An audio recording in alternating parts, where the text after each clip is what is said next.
the ethics statement. All right, I believe you are good to go, Alan. Okay, welcome everybody to the subcommittee meeting. And thank you for being here. In accordance with the State Government Ethics Act, it is the duty of every member to avoid both conflicts of interest and appearances of conflict. Does any member here of this subcommittee have any known conflict or appearance of conflict with respect to the matters becoming before this subcommittee today? Okay, thank you. None of us do. Okay, so we'll proceed then with discussion. We've been tasked with looking at the comments, pretty extensive comments that were made about this specific opinion, and to see whether we want to revise the opinion. We certainly want to give due deference to the many comments that we've received from fellow members of the bar. Does anybody want to start out with any discussion about it? Well, I have a question.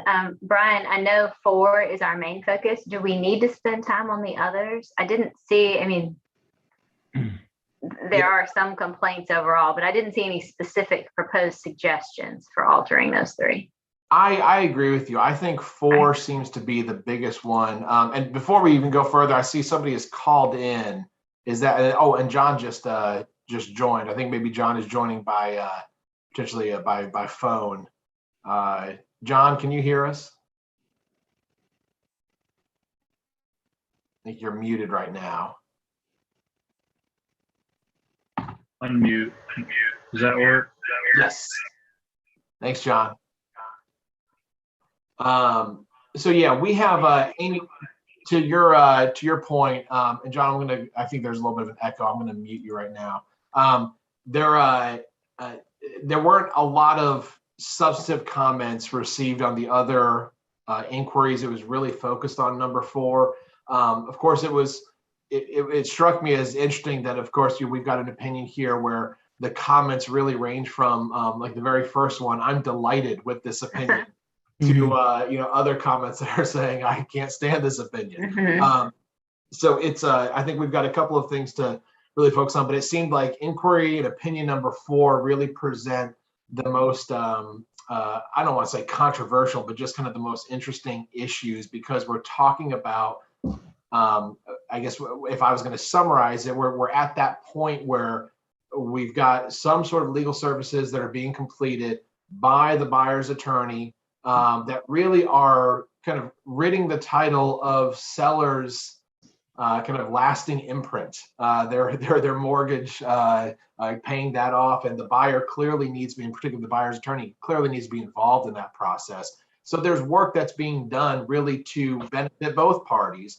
We drew a line in the opinion that essentially says if seller is represented by someone, that the buyer's attorney is essentially in that spot only working for the buyer. That's who they're representing. And so everything that they do for the buyer, or I guess everything they do in the transaction, is really for the buyer's benefit. And yes, the seller can benefit from something too, but much like other situations in the practice of law, one attorney can do something that benefits their client that also benefits another client, or the opposing party, I should say. But in this scenario, I think this presented in inquiry number 4, where we're talking about, the seller's mortgage loan, the lien that's put on there, in trying to cancel that lien, the lender's lien. It feels like maybe there's a bit more that's associated with the seller's obligation, really, to provide clear title, and perhaps even under. I know I talked with one real estate practitioner sometime, I believe earlier this week or last week, who was had seen this and really wanted to talk to me about this, and said that essentially, yes, it may be even under the contract an obligation of the seller to clear that title. It's their obligation to get everything off, but it's my job to make sure it works per the agreement with the lender, the lender's instructions, and really just because I ultimately am the one that's going to be responsible, and I don't want to leave that responsibility to someone other than myself. So I'm going to take that on. Now, query whether that sort of decision, I guess that, the lender's instructions, as well as the general, very responsible perspective that you want to make sure that the title your client is getting truly is clear. I guess, does that change the ethical perspective here, the ethics of charging someone? So and maybe that's where we start, but I guess that's a very long-winded answer to just kind of clear out 1, 2, and 3. I didn't see any sort of specific things there. I think 4 is our focus. Well, I think another thing that I've heard in response to this is the buyer's attorney's obligation to certify title, right? I mean, assuming your client's getting a title insurance policy, that is the attorney signing off saying all of these things on the commitment were cleared, including cancellation of the seller's deed of trust. So I think the buyer's attorney has an ethical obligation to make sure that title to their client's property is cleared.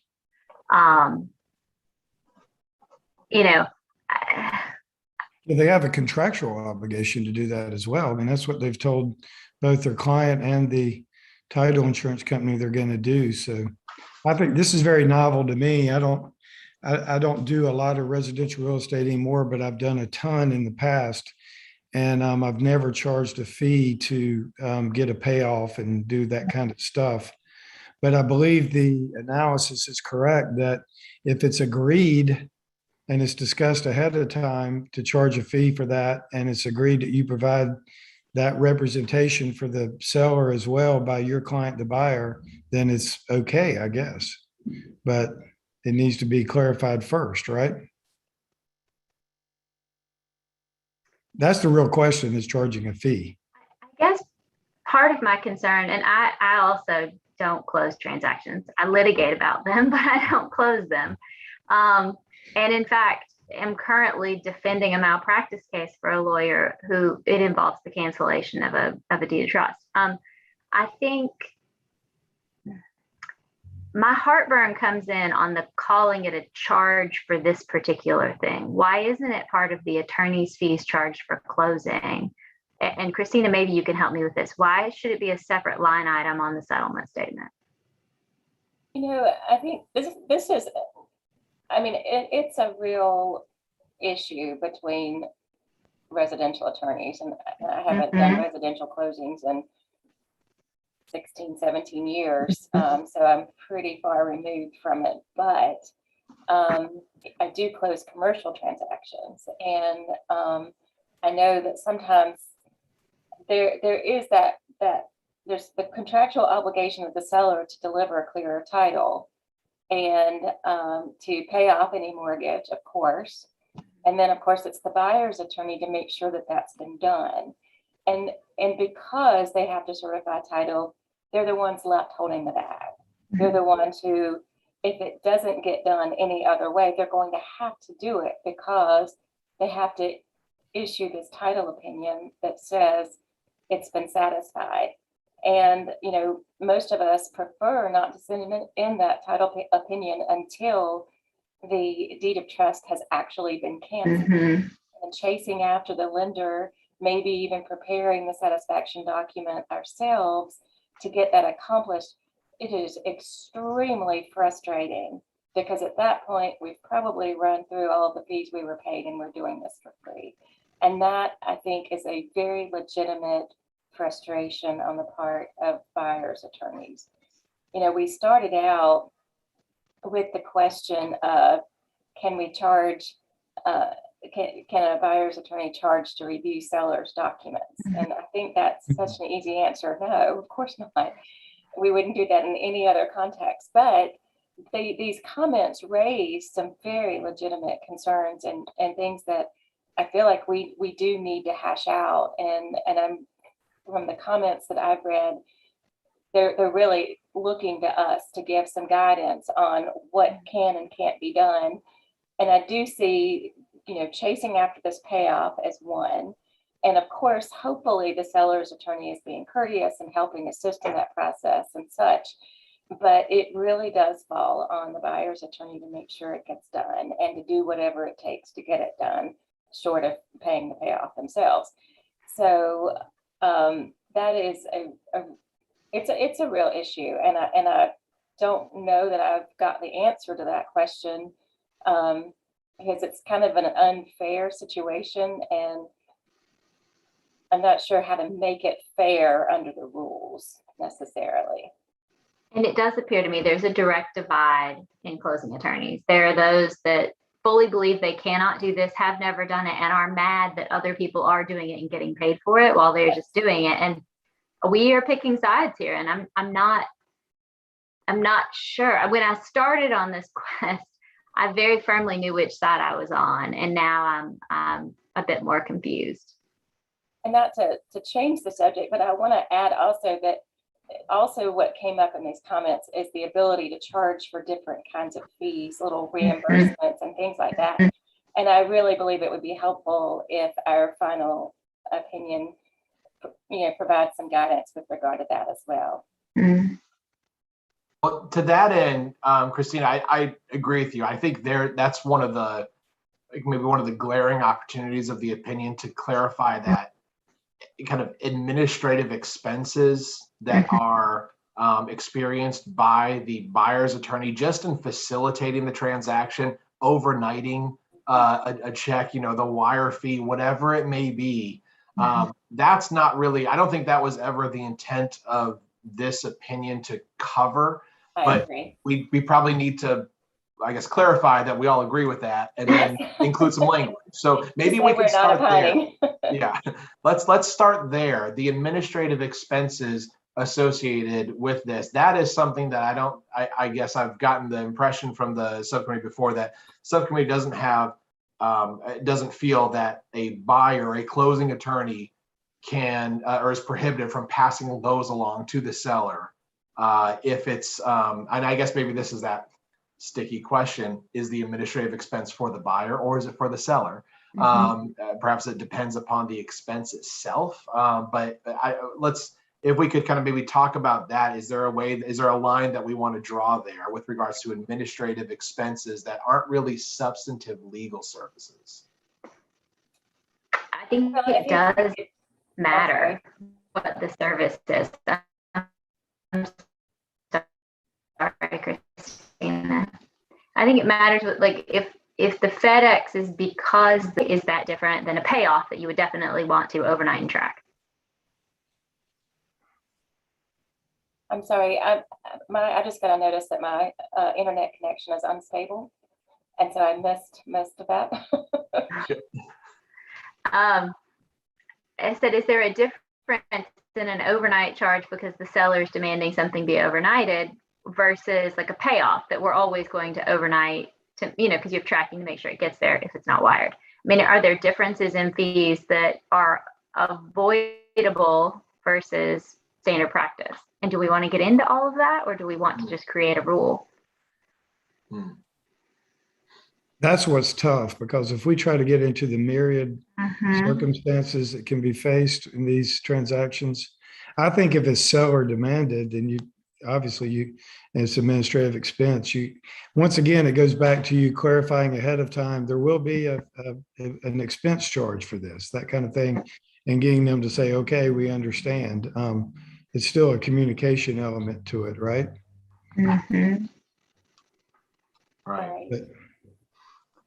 Well, so I wonder if that is, and I saw this was one of the suggested revisions in one of the comments that I will confess I've been torn on. In some ways I like it, in other ways I don't. But it's the one from, I'm not sure who the author is here, but basically they kind of flipped inquiry number 4 on its head.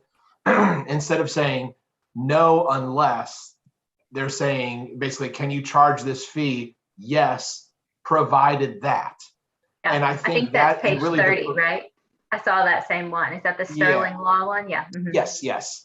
And I think that one offers the opportunity really for potentially the most flexibility, because the provided that the conditions that were listed there or suggested are essentially that the lawyer, the closing attorney, provides seller with advance notice that this is a fee that is going to be charged to you, and gives the opportunity to the seller to object. Now, whether that's a seller or a seller's, I guess the seller's attorney, presuming that if the seller is unrepresented, perhaps they've agreed to the representation anyway, the joint representation, and that's not really an issue. But But the bottom line is that if there is going to be a charge to the seller, that essentially the seller is told about it in advance and provided with an opportunity to object.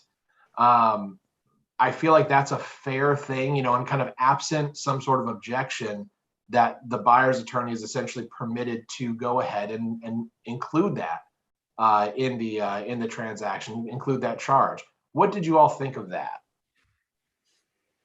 I personally agree with making that change from no unless into yes, provided that. I think that's a good idea. My gut reaction was the same, to agree with that.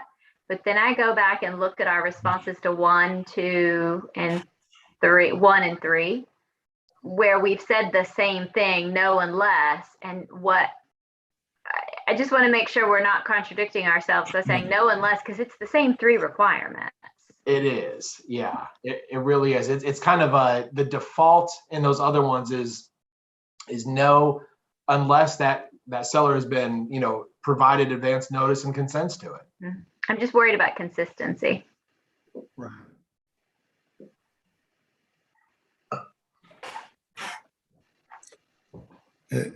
I believe that number 3 could be changed also to yes, provided that, but I would keep no unless in the answer to number 1. We feel most strongly about that one, right?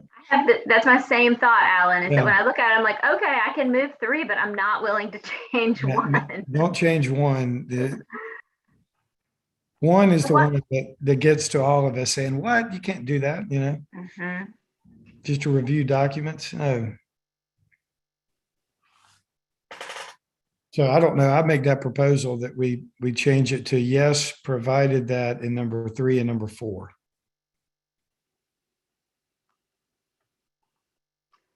So is there, I guess, looking at the work that's being described in number 3, we're talking about a closing attorney that's reviewing the seller's acquisition of this property from an estate.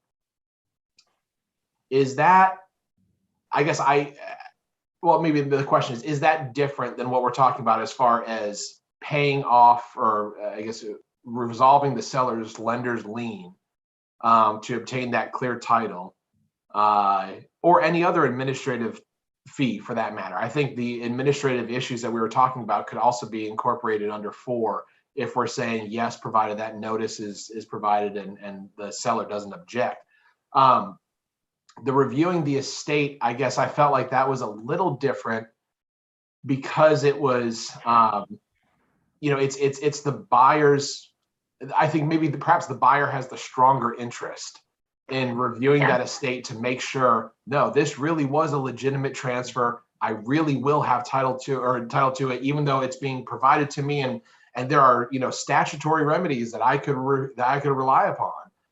If this title, in fact, turns out to be a bunch of nonsense. 3 is an easier yes for me for that reason. I think 3 really is, to me, equivalent to ordering title work, reviewing title work, figuring out what needs to be resolved. This is just a problem you discover in the title work. It is purely for the benefit of the buyer, I think.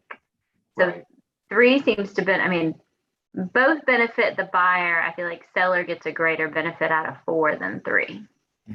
Yes, I agree with that. I feel like I think that's where I guess I would come down with leaving no for 1 and 3, because it benefits the buyer as much, if not more, than the seller. But 4 benefits the seller more realistically, because you're essentially fulfilling the seller's contractual and potentially statutory obligation. And so that's why it's more of a yes, provided that they don't object. I agree.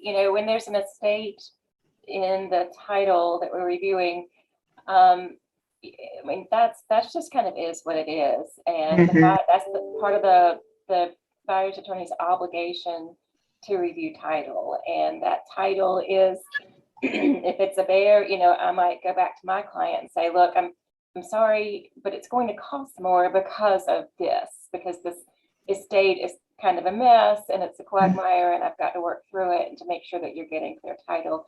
I see that more on the buyer side, as opposed to clearing the seller's deed of trust. And so I would be inclined also to say no unless on opinion 3 for that reason.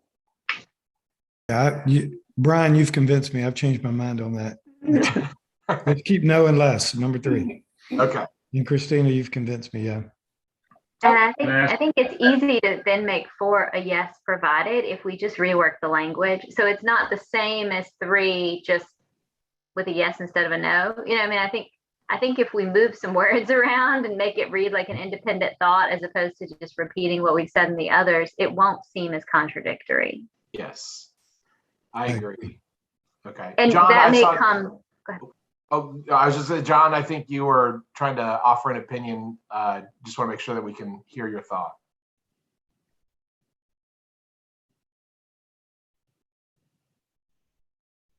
Perhaps not. You're on mute if you're trying to talk, John.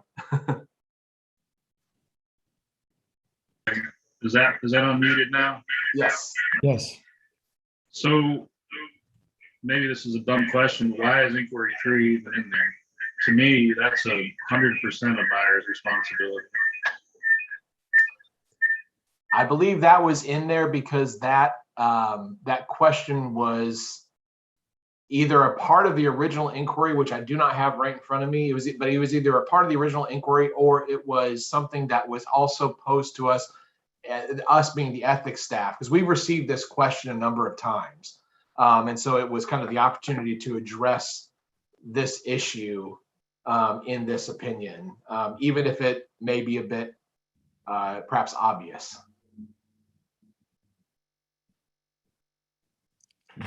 And I think it is actually a practice of some attorneys to charge this review fee. I've seen it myself on a deal, and I was kind of taken aback by it. So I believe that there are attorneys who are doing this.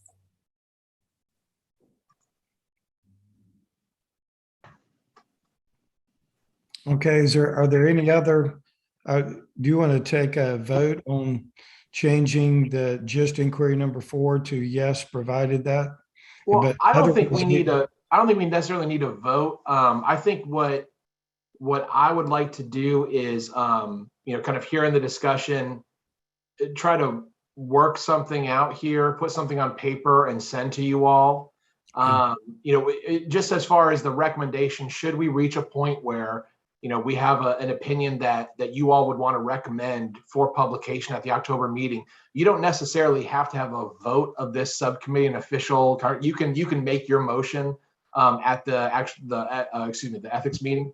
But I think, kind of hearing, seems like we're all on the same page of changing, particularly opinion number 4 to a yes, provided that. And I'm going to, look at the suggestion from Sterling Law, the person happens to be watching this. Thank you for your comment. That is truly a helpful thing. But I'll look to that as, kind of a starting point. But like Amy said, kind of rearrange the language. I might kind of re-examine the inquiry itself, just to not to change the nature of the inquiry or the focus of it, but just to kind of make sure that the language is really kind of working in a way that's going to clearly communicate why this answer is a little different, indicating the interest that really it sounds like our conversation is focusing on it's the interest that really weighs in to our decision here. Whose interest is it? Is it a shared interest, or is it something where really you have a benefit? And I think number 4 really presents that example of something that is really the seller's interest, to have the buyer take that burden off of them, both contractually and statutorily. So one question, Brian, I would state to everybody, do you think we need a separate inquiry that relates only to administrative expenses as opposed to fees? Because I think there's a clear difference between a fee and an administrative expense, such as reimbursing a lawyer for a wire cost or an overnight expense. And is that worthwhile? I don't know. I think for me, it depends on what's involved in the cancellation. If the cancellation is administrative in the sense that you are getting a payoff, you are wiring the money. I mean, those are not legal acts. You know, I mean, that doesn't require a law license, but I wonder, I just don't know if it gets more involved than that when you're doing a cancellation, then I agree with you. It's a separate issue. But if it is an administrative task, then I would like to lump it in with the administrative fees. And I'm not clear on which one makes more sense.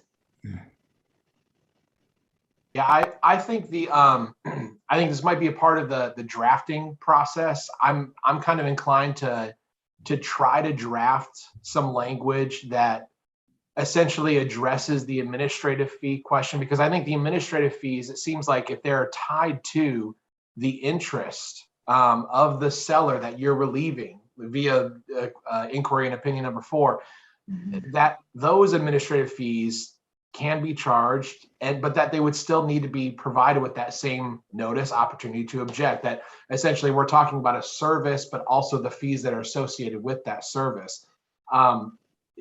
Generally speaking, if there's some sort of whatever administrative fee we can dream up that really is a buyer's interest or carrying forth the buyer's interest, to charge that to the seller, I think that would be something that would be kind of bizarre.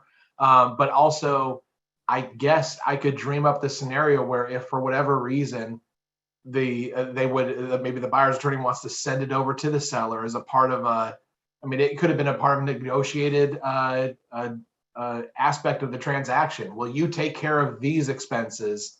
In going, of course, I don't want to go into mortgage fraud, my goodness, and try to reduce the actual cost to the buyer. But I guess my point is that I think I would like to try to draft something that really tries to tie administrative fees to the services performed. I feel like most administrative fees, and I could be wrong on this, but I feel like most administrative fees probably could be tied to the service and maybe the interest that's being served there. I know it's a gray area, but I just don't think that's something that, and maybe this is to your point, Alan, if we wanted to make it a separate thing, if I'm unsuccessful in this, I might draft an alternative inquiry that just kind of plainly says administrative expenses are kind of perhaps they're kind of a yes, provided that, because I think that's something that really, I guess my gut reaction is that I do think I'm not as offended if the seller has some sort of notice and opportunity to object to some sort of administrative fee being put on their column. What do you all think? Okay. I agree with all that. I think when you're reworking the reasoning for this and who's benefiting, I think a little reminder that charging that fee doesn't create the attorney-client, Yes. The charging of the fee doesn't create the attorney-client relationship would be helpful. We don't want to create a situation where we have sellers coming back after buyers' attorneys for these administrative tasks. It's a great point. Good point. It seems like this is coming up more and more because of the wire fraud issue. We're trying not to send wires. We're trying to avoid that at all costs. That way we just don't have the issue, which means we're overnighting payoffs more, and which we used to do that. And now I was going to say, remember when that's what we used to do? You're right. but we're doing it again. And so, it's like, well, is it fair to charge the buyer for that? Because it's really the seller's obligation. But then the seller is like, well, you could send the wire and it wouldn't cost me anything. And so there is this, new issue that's come up because we're trying to avoid sending wires. Of course, if you ask a lender for a written notarized directive with wiring instructions, you're probably going to get no response at all, but maybe some laughter. I mean, it's not happening, and so that's a new issue that we're dealing with. And it's like, well, somebody's going to pay it. It's either going to be one of the parties or the attorney. And so, who's it fair? Who should be charged? So that is a new issue that we're dealing with and trying to avoid wires. Our bank didn't charge us a wire fee, so it would have been free. We wouldn't have charged anyone for it. But now, suddenly there's a new expense. and who should rightfully pay for that. Well, perhaps we could incorporate into this opinion a suggestion that that essentially all real estate transactions should simply be conducted via cryptocurrency, and we'll just rely upon Bitcoin and the blockchain. Oh, Is that- that would be Yeah. Yeah. And That's we're like, not- crypto what? Yeah. For everyone watching, no, we're not endorsing Bitcoin. Yeah, I hear what you're saying, Christina. It is something that I think that's where, as I'm kind of playing around with this in my mind, it may be appropriate to have a separate inquiry. Like I said, I'm going to draft one for you all, and you can see which one you like. And that, I do think, to me, the priority is to give notice to whoever's being charged that they're going to be charged for this, give them an opportunity to object. But those administrative expenses, the last thing that I would want would be us making a call that essentially changes the game or inhibits lawyers from just doing the ministerial things that they need to do to close a transaction. So I'll like I said, I'll draft something up, and you all can tell me what you think. Sounds great. Well, we thought your first draft was perfect. So remember, that was about a 10-minute meeting. Oh yeah, that was we're all wrong on that. But anyway, anybody else want to comment or suggesting other way of moving forward? Well, if not, then I think we've come to an end of this meeting, and we all anxiously await, Brian, your new draft. I will send that along, and I would ask that if you all have any sort of comments, feel free to just send them directly to me, and I'll kind of accumulate all the comments and provide them to the subcommittee. My goal, if it's okay with you, Mr. Chair, would be to not send you an updated version this afternoon. But Oh, darn, come on. perhaps Friday next afternoon? I was going to spend all weekend on it. Come on. Yeah, I know. I don't want to ruin your weekend. But nevertheless, I'll get that to you guys sometime next week, so we can have that exchange, and hopefully have something potentially for the October meeting, which is early this year. Just as a reminder, the first week of October is our council meeting. It got bumped up due to I don't know, scheduling reasons and rescheduling and so forth. Do you know if it's going to be virtual? Do we know that yet? Are we in person or virtual? Right now, the thought is in person, but I think that is continually in question. So we'll hopefully have some sort of update. Here in Charlotte, everything has gone back. I mean, our courts are shut down. We're not doing anything again. So I live in a weird world down here. I'm just not sure what the rest of the state's up to. Yeah, or I think everybody's seeing that. It's a domino effect. So yeah, well, I imagine there's going to be some sort of decision made in the next 2 weeks. Got it. Okay. Well, thank you, Brian. Thanks, guys. Thank you for your hard work on it. Good to see all of you. Everybody